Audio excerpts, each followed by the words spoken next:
Let's talk about suction. Suction is the flow of a fluid into a partial vacuum or a region of low pressure. So this is where it goes from high pressure into low pressure. Now you can't actually suck up water. If you place a straw in a drink and you suck it up, you're not sucking water. You're sucking out, you're removing the air from above the water. You're reducing the pressure in the straw. What forces the water up the straw is atmospheric pressure. So you can't actually suck water. You can't suck water up a straw. You can't do it. What you do is you evacuate the air, and the air pushes down on the surface of the drink and what. So if you closed off a tube and tried to suck it up like that, it won't work because there's no force. It's not no. No matter how big your pump is, if it's sealed at one end, you cannot remove the air to get atmospheric pressure to put it up. So if you've got a blockage in a hose, if there's water in there, you can never move that water up that straw. You can't do it because it needs atmospheric to force it up there. Force it up there. It's atmospheric pressure. It's the atmospheric pressure which forces the water up the straw. That's how it works.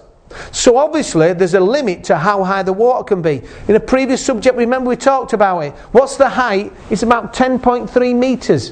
So 10.3 metres is the highest you can ever lift water up with any pump. 10.3 metres. Because that over 10.3 metres, you're not actually sucking it. This is for suction because the atmospheric pressure forcing down can only raise the water 10.3 metres. So it can't get any more. That's effective. That's the maximum. Effective, you don't get anywhere near that. So generally, 10.3 metres.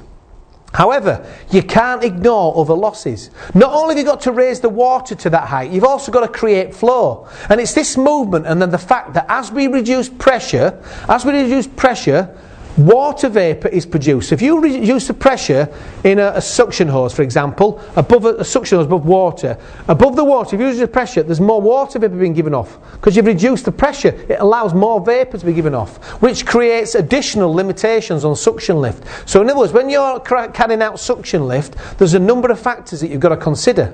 So therefore, one very important factor is, as we reduce pressure, water vapour is produced, which creates additional limitations of suction lift. Yeah?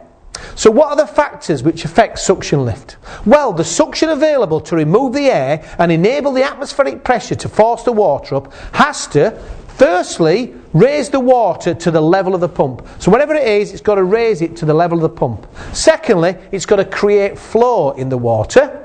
Thirdly, to overcome the suction loss due to friction in both the hose and the strainer. So you've got frictional losses as the water gets turbulent. You get frictional losses. And lastly, to overcome the entry loss as the water changes direction in the impeller. So as it comes into the impeller, an impeller imparts energy to it. As it comes through there and changes direction, it loses energy. So all the time it's losing energy.